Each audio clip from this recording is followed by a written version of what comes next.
Hello, my Bill 5000 Nation. How is everyone doing? Yes, it has been a while, and I am very sorry about that. I've been sick. And then I had allergies on top of that, so literally, like, my face is just leaking all over itself. It was grody.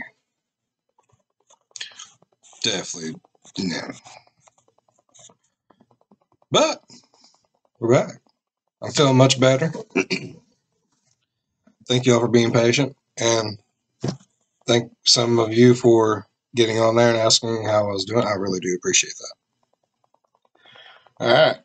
So we got a new video. This one is from MRBALLEN. It is titled, "These Teens Have a Terrifying Secret. Mature Audiences Only." Son of a bitch. It's always bad when he puts that in the title. Alright, let's get into it. Go ahead and turn the lights down low, put on something comfy, cuddle up with someone special. Let's get spooky. Today's story has a very distressing and graphic plot twist at the end, and so viewer discretion is advised. But before we get into... So he's going M. Night Shyamalan us. At least he warned us. Today's story, if you're a fan of the strange, dark, and mysterious delivered in story format, then you come to the right place because that's all we do, and we upload once or twice every week. So if that's of interest to you, please tell the like button you're going to upload on your YouTube channel 3, 4, even 5 times every week, and then knock it down to 3 or 4 times a week, and then 2 or 3 times a week, and then 1 or 2 times a week, and then go ahead and just don't post for 3 weeks straight. Also, please subscribe to our channel and turn on all notifications so That's great. Oh, God. And see, ladies and gentlemen, that's how you know he reads his comments. you don't miss any of our weekly uploads. All right, let's get into today's story.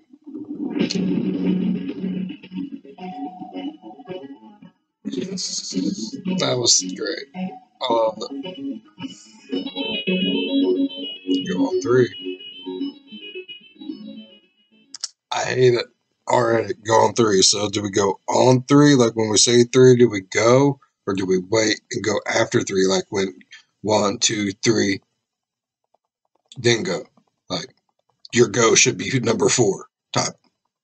All right, I like it.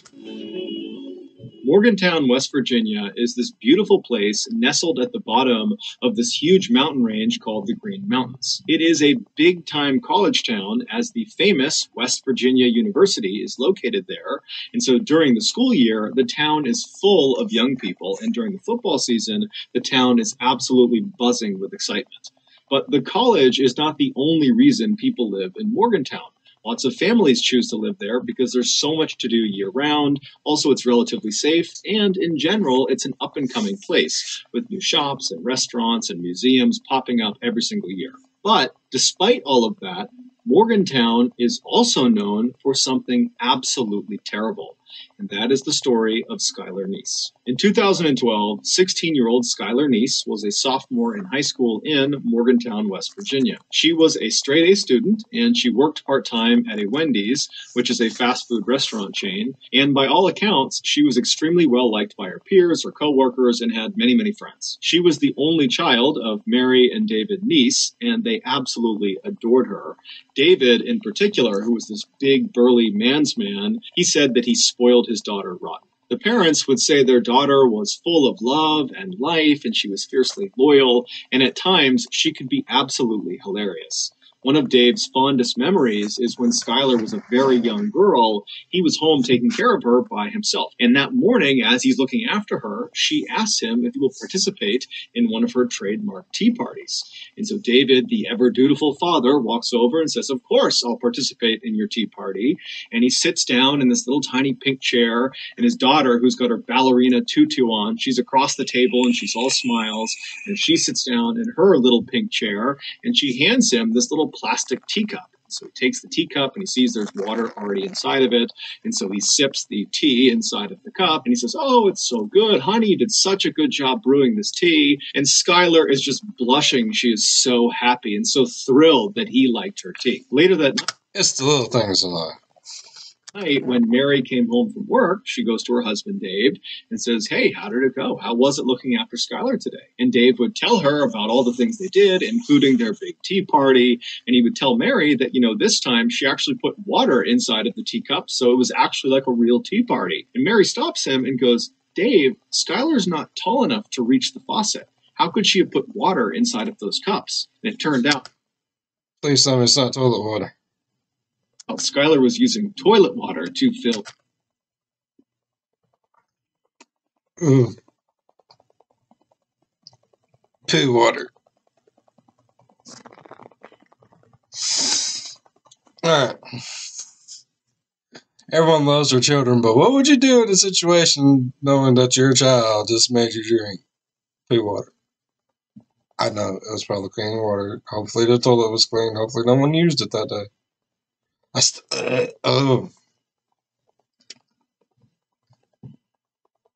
The teacups. Someone be grounded. I'm sorry. Yeah, there's a punishment somewhere in there. Fast forward to 2012, and on the night of July 5th, 16-year-old Skylar Neese had just finished a night shift at the Wendy's restaurant, and she just got home. She walks through the front door of her family's apartment, and as soon as she gets inside, she tells her parents she's really tired, she wants to go to bed. And so she hugged both of her parents, she told them that she loved them, and then Mary and Dave watched their daughter walk down the first floor hallway, and then they watched her open her bedroom door, go inside, and shut it behind her.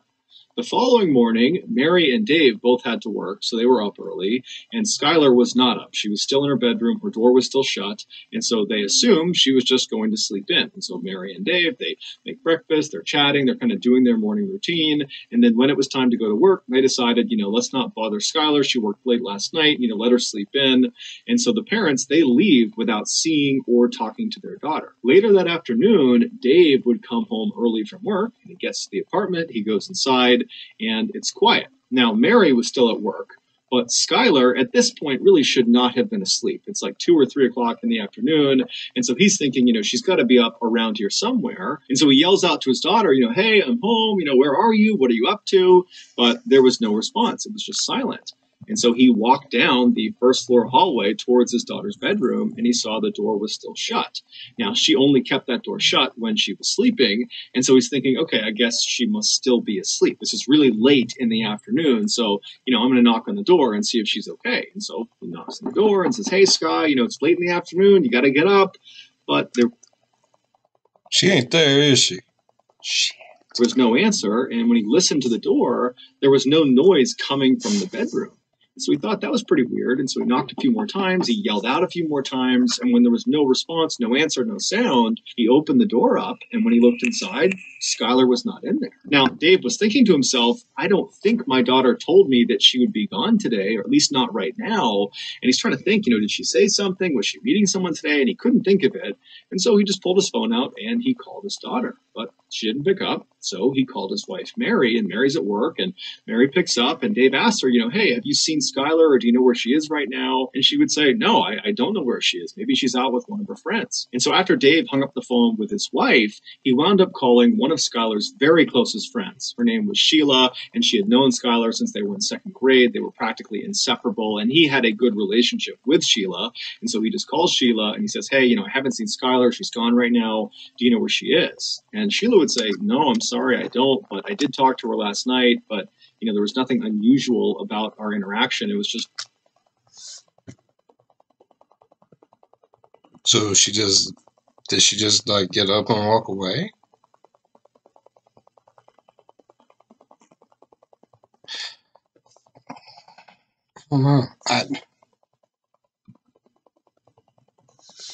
Normal texting about normal stuff.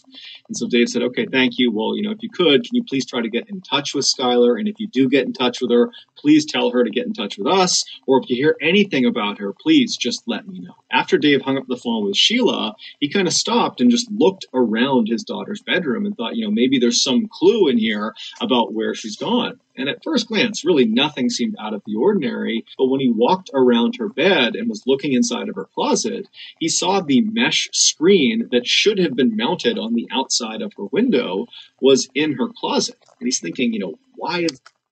No, did she sneak out?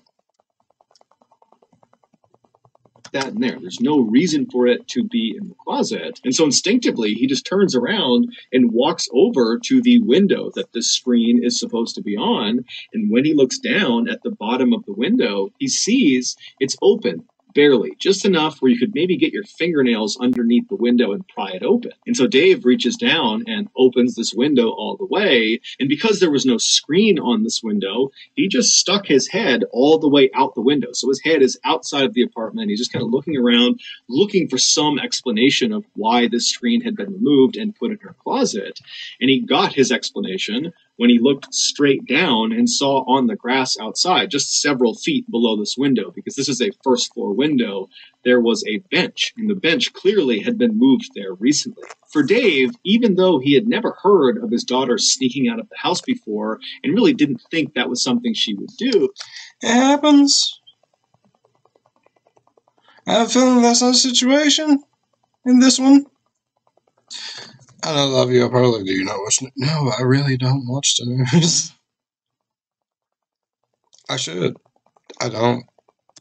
he's looking around thinking, okay, the evidence in her room and now outside of her room really indicates that that is exactly what she must have done the night before. She must have snuck out. But as he's processing this, he's also thinking, okay, well, if she snuck out of the house last night and then, snuck back into her room, why didn't she replace the screen on the window? And why didn't she close the window all the way? And then this morning, before she left to go wherever she went, why didn't she go outside and move the bench from under her window back to where it was supposed to go to avoid suspicion? Why didn't she do that? And then it dawns on him that his daughter must have snuck out the night before, but not come back yet. She's still out wherever she went. Dave was very concerned. However, he's thinking maybe there's a better explanation. Maybe I'm jumping to conclusions. Maybe she didn't sneak out.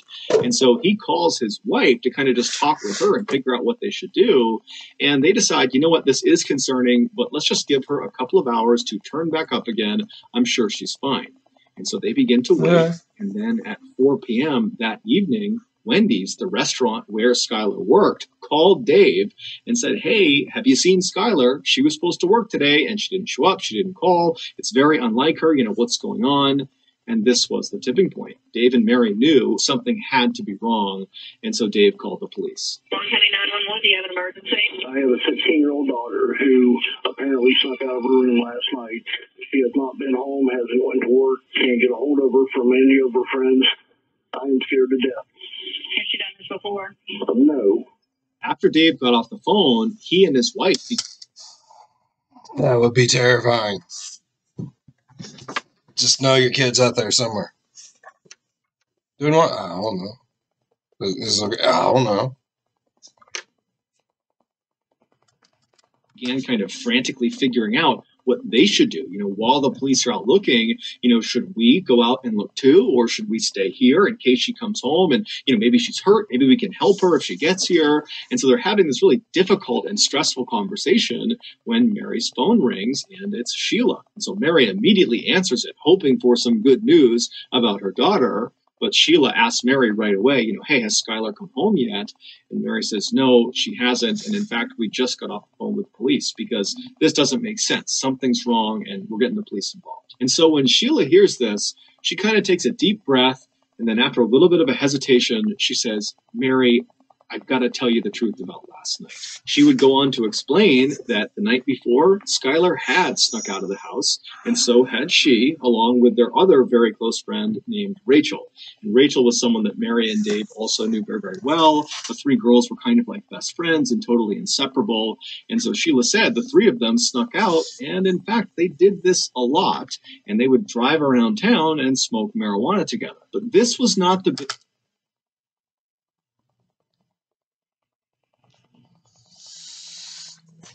Going on a cruise, smoking that wacky tobacco.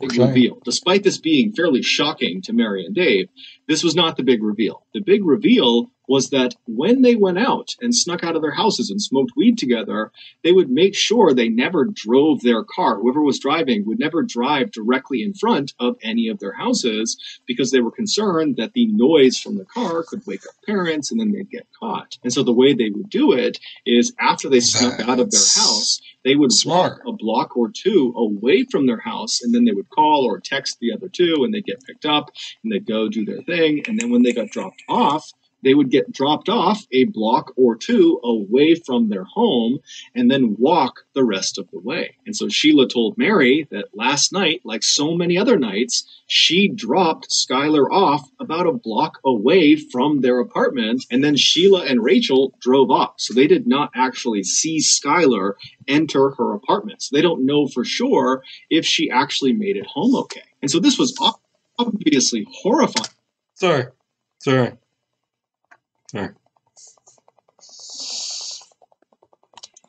Finger was stupid. Sorry. So not only is this child sneaking out, she's walking a block away. That's stupid. No. I mean, smart. That's so stupid. If someone figures that out, they're for Mary and Dave to hear, because it totally opened the door for their daughter to have been abducted during this walk from the drop-off point back to her apartment. And the street she was on was not well lit. It's the middle of the night. It's dark. She's potentially high on marijuana. And so it seemed like that was a very realistic thing that could have happened, as horrifying as it sounded. And so after Mary got off the phone with Sheila, she called the police and she updated them about what Sheila had told her. And then Mary and Dave met up with Sheila and Sheila's mother and began searching the immediate area around their apartment in hopes that maybe, she fell somewhere and she's trapped and she just needs to be picked up or helped in some way. But after searching for several hours and knocking on dozens and dozens of doors, nobody saw anything. Nobody knew anything. There was no sign of Skylar. No. And so as this group is totally down, they don't know what to do. They feel totally helpless. They know the police are out looking for Skylar, but they want to do something and they don't know what to do. And that's when Mary remembers there is a security camera on the outside of their apartment building that is looking down at the road. So right away, the four of them literally run back to the apartment building. They go inside. They find the security manager. They explain the situation. And sure enough, he pulls up the footage from the night before.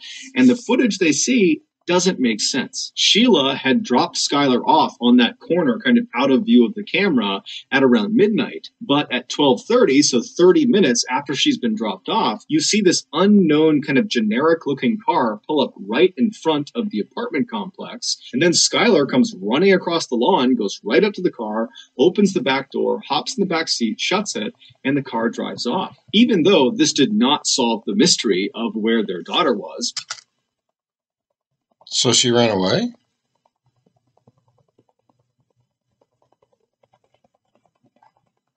What the hell? Because they had no idea what car this was, who was driving it, or where they were going. Mary and Dave still felt relieved because from their perspective, it seemed like their daughter had willingly got into this vehicle. Whoever it was, whatever they were doing, she had gotten in on... It's not better, but it's slightly better. Because no, it wasn't just...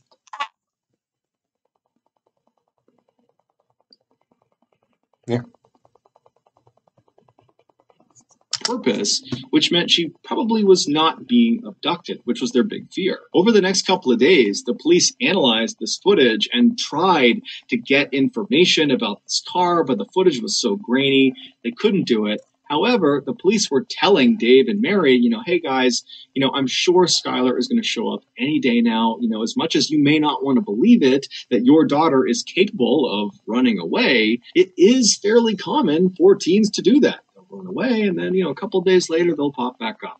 And so I'm sure that's what's going on with Skylar. She chose to get in that car, and so I'm sure she will choose to get back in touch when she feels comfortable. So a couple of days go by, and the parents haven't heard anything from their daughter, and then a couple of weeks go by, still nothing, and then a couple of months go by, still nothing. And this is all despite the fact that there is a massive search happening led by the police, and locals in Morgantown have put flyers up everywhere that have pictures of Skylar Neese's face everywhere in town and in neighboring towns. It was like you could not go 5 feet without being reminded that this girl is missing. Have you seen her? If you have, give us information. Despite the amount of publicity this case was getting, no one came forward with any meaningful information. It was like Skylar had just vanished and no one had a clue what happened to her. Her parents.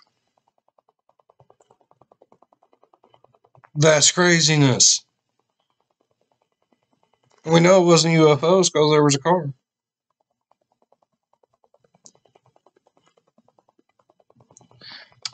I don't like where this is going. Parents were obviously devastated that they had no idea what happened to her, but they were kind of holding on to this idea that, maybe she did run away. Maybe she will eventually be in touch with us. But by December of that year, so 6 months after Skylar had gone missing, no one had heard from her, no one had seen her, no one had any idea where she was, there was no new leads, and so people were starting to feel less and less optimistic, and the case was starting to kind of go cold. And then on December 12th, something totally unexpected happened that changed everything. On that night, Rachel, the other friend who had been there with Sheila and with Skylar on the night that Skylar had vanished, she has a full-blown nervous breakdown. In fact, it's so bad that she's screaming and running around and she's punching her family members, and her mom actually calls the police on her. I have an issue with a 16-year-old daughter of mine. I can't control her anymore. She's screaming. She's running through the neighborhood. Give me the phone. Yeah, this is over. This is over. Hurry up. Oh, God. Hurry up, please. After this call was made, the police show up. What? I'm sorry, but what? Just this girl gone. This girl knew things. Now is just going batshit crazy. Why'd she have to give her mama a black eye? That's, oh God. Okay, I'm sorry. Rachel's house, and they take her away to a psychiatric hospital. And then several days later, when she was released from that hospital, she went straight to the Morgantown Police Department. She walked inside and said, I got to get something off my chest about Skylar. Apparently, whatever it was that she had been keeping secret had just been too difficult to keep. Oh, shit. It just hit the fan, bro. Inside. It was quite literally driving her crazy. And so the police said, okay, great. They brought her into an interview room. They sat down and they said, okay, what do you got for us? The following has been pulled from what Rachel told police. Back on July 5th, 2012, Skylar came home from that night shift at Wendy's. She goes inside her family's apartment. She says goodnight to her mom and dad. She goes into her bedroom and she shuts the door. And she's laying on her bed. She's on her phone. She's not going to bed quite yet. And as she's laying there, she starts getting text messages from Rachel and also from Sheila asking her if she wants to sneak out that night. Now, Skylar didn't want to, and she said as much because she was actually hurting. She was mad at her two friends. According to some of her other friends that went to school with her and Rachel and Sheila, the three of them were totally inseparable, but lately, kind of the few months leading up to when she ultimately disappeared, there had been tension in their group. It seemed like Sheila and Rachel were getting very, very close and kind of pushing Skylar away, and Skylar was starting to pick up on it. It was little things like Sheila and Rachel would show up to school in matching outfits, but they wouldn't tell Skylar beforehand, kind of leaving her out. Or whenever they posted selfies of the three of them, Skylar was always relegated to the back or kind of in some other way obscured to make sure she was not the focal point of the picture. It was just very obvious that they were deprioritizing. Those are some mean girls. True. Should be like some Three Musketeers stuff. Skylar, and it was really hurting Skylar's feelings. And so it seemed like her way of standing up to them and kind of telling them that she was upset was to turn down their offer of sneaking out and smoking weed with them. But over the next couple of hours, Skylar would eventually say, okay, fine, I'll come with you guys. I'll sneak out and we'll go smoke together. Just before 12:30 a.m. on July 6th, Skylar gets off of her bed. She walks over to her window. She lifts it up and she pulls the screen off. And she walks over to her closet. She puts the screen in her closet and shuts the door to the closet. And then she walks back over to the window and crawls out and lowers herself down onto the grass below. And then she walks over and grabs the bench and slides it over and puts it right underneath her window. And then she stands on the bench and reaches up and pulls the window down so there's just a little crack left so she can get back inside. And then she just waited by the side of the apartment looking out towards the road. And right after 12:30, this car, the unknown car on the surveillance camera, pulls right in front of the apartment building, and Skylar runs over to it, opens up the back right door, and climbs inside. This unknown car was Sheila's car. Sheila was driving, and Rachel was in the front passenger seat. It would turn out Rachel and Sheila lied about basically everything, including what time they picked up Skylar. So the three girls... They killed her, didn't they? What? No. No. No. They did, didn't they? Son of a bitch. They drive away from Skylar's apartment, and Sheila hops on a highway and starts driving northwest. Now, the girls did not immediately start smoking inside of the car. They decided instead they would actually drive to a location, get out, and smoke there. And the place they decided on was a spot they had smoked at before. It was a known hangout spot for teenagers. It was located about 45 minutes away, just barely across the border into Pennsylvania. It was down this kind of old country road that nobody ever went on.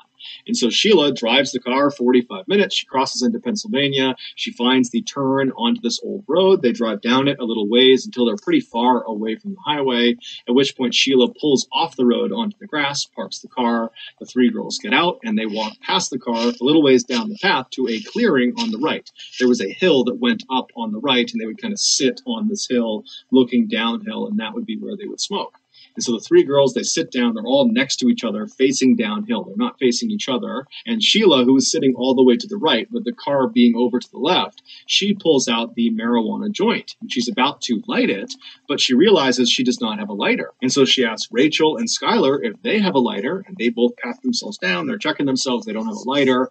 And then Sheila says to Skylar, who's all the way to the left of the way they're sitting, so Skylar is closest to the car, she asks Skylar, hey, can you go in the car and get the lighter that I know is in there? And Skylar said, no problem. So Skylar, she stands up and she turns. Her back is to her two friends. And as soon as she starts walking, what she would have heard is the sound of her two friends standing up as well, and then loudly saying, 1, 2, 3. And on 3, Skylar would have felt two knives being plunged into her back by Rachel. What?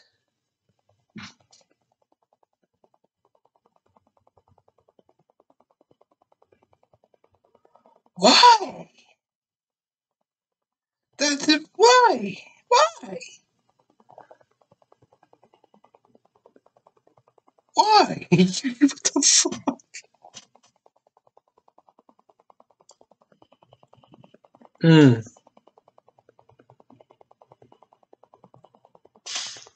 And by Sheila. In a panic, Skylar does not even turn around. She just starts taking off running towards the car, and she manages to run away from her attackers. But because of her grievous injuries in her back, she eventually slows down, at which point Sheila tackles her from behind. She gets her on the ground. She pins her on her back, and Sheila is trying to stab Skylar, but Skylar is doing her best to keep the knife off of her. But at some point, Rachel comes running up beside them, and between Rachel and Sheila, they managed to hold Skylar's hands down, at which point Sheila and Rachel began taking turns stabbing her in the chest and in the neck. The whole time Skylar is trying to defend herself, but it's impossible with these two on top of her.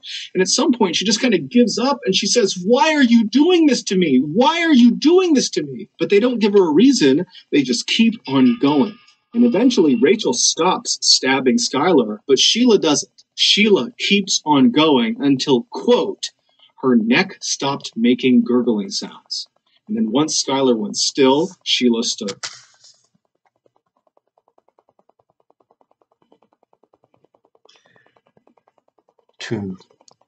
Until, quote, her neck stopped making gurgling sounds.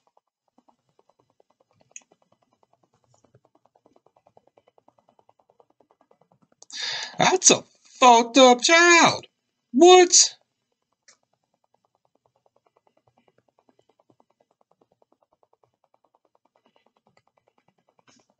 I don't even know. Up like it was nothing, and she and Rachel just walked away from her body back to the car. They went around to the trunk of the car, they opened it up, and inside was shovels, bleach, trash bags, rags. They had brought along a kill kit because they knew what they were going to do this night. And so they start by cleaning themselves off. They get the blood off of them and off of their weapons, and then they take the shovels and they walk a little ways off of the road, kind of into the woods, and they try to dig a grave, but it would turn out the ground was too hard. And so they abandoned the grave idea and just grab Skylar's lifeless body and drag it just about 6 feet off of the road and kind of chuck it against a log. And then they threw boulders and sticks and anything they could on top of her body. They don't know if she's still alive at this point. So they're potentially dealing the fatal blow with these rocks and logs.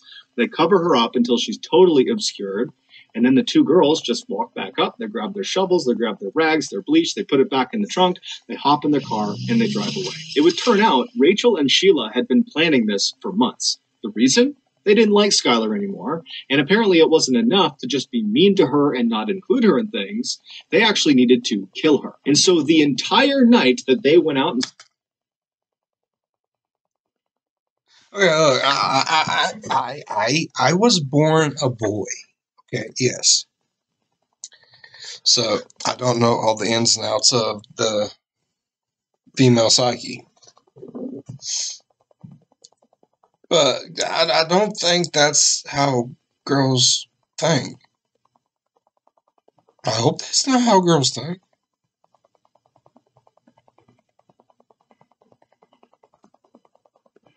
They say boys are crazy. Snuck out, that was all planned. They knew Skylar did not want to come out and sneak out with them because they knew she was upset with them. And so they said whatever they had to say to convince her to leave her house and sneak out with them. And so she did. She snuck out. And when she got in that car, Sheila and Rachel had their knives already in their front pocket of their sweatshirt, ready to go. And on their ride to this spot in Pennsylvania, Sheila and Rachel acted like, oh, let's just go to this spot and smoke. When in reality, this was planned too. They wanted to make sure they were far away from Morgantown when they killed Skylar. And so when they got there and they walked down to their spot to actually begin smoking, Sheila and Rachel had intentionally not brought lighters, and Sheila had left a lighter in the car specifically so she could ask Skylar to go get it. Because the plan was, as soon as Skylar gets up to get that lighter and her back is to us, Sheila and Rachel had promised each other that they would count to 3 and then attack her. Ultimately, Rachel would be sentenced to 30 years in prison, but she'll be eligible for parole in 2023. And Sheila would be sentenced to life in prison, but she would also be eligible for parole in 2028. During their trials, Rachel was very remorseful and even gave an apology to Scott. I don't give a shit. They both should got life. You're mad. I don't care. It don't hurt my feelings none. Leave rude comments. It is what it is. That's how I feel. They both should get life. Or the death penalty. No, life. They should suffer. Shouldn't be over quick. Parents during the sentencing phase. Sheila, on the other hand, smirked during her trial for most of the time. She was smiling and totally making light of it. She said she didn't do it. She was totally not remorseful, and she did not offer an apology to Skylar's parents. She did, however, leave an unbelievably cruel message on Twitter. In March of 2013, when the police came out and officially said, we have identified the remains in the forest in Pennsylvania as belonging to Skylar Neese, when that announcement was made, just a couple of days later, Sheila tweeted, we really did go on 3. Sheila was arrested 1 month later. So that's going to do it, guys. If you got something out of today's episode,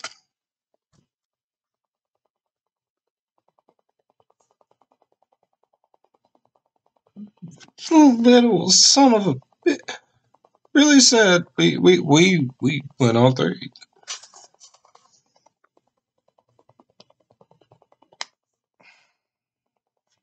and you haven't done this already, please tell the like button you're going to upload 3, 4, even 5 times a week on your YouTube channel, and then drop it down to 2 or 3 times a week, and then 1 or 2 times a week, and then abruptly just go absent for 3 weeks straight. Also, please subscribe to our channel and turn on all notifications so you don't miss any of our weekly 1 or 2 video uploads. We are now selling merchandise like Sorry, after that story, I had to hear that again. That's funny shit. Oh God. Okay. Yeah, I'm done. That's no. It's fucked up, bro. All right. If y'all enjoyed today's video, think about leaving a thumbs up. If you're a fan of the spooky, scary, strange, or deranged, think about subscribing. Yeah. All right. As always, be good to one another. I'll see y'all in the next one. Bye bye. What the fuck?